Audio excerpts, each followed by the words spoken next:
धाव पाव माझे आई घालील लुटांगण वंदीन चरण डोळ्यानी पाहिन रूप तुझे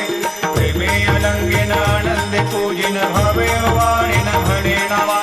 त्वमेव माता पिता त्वमेव त्वमेव बंधु सखा त्वमेव त्वमेव विद्या द्रविणं त्वमेव त्वमेव सर्वं मम देवदेव कायेन वाचा मनसेन्द्रियैर्वा बुद्ध्यात्मना वा प्रकृति स्वभावात् करोमि यद्यत् सकलं परस्मै नारायणायति समर्पयामि अच्युतं केशवं रामनारायणं कृष्णदामोदरं वासुदेवं हरिं श्रीधरं माधवं गोपिकावल्लभं जानकीनायकं रामचन्द्रं भजे हरे राम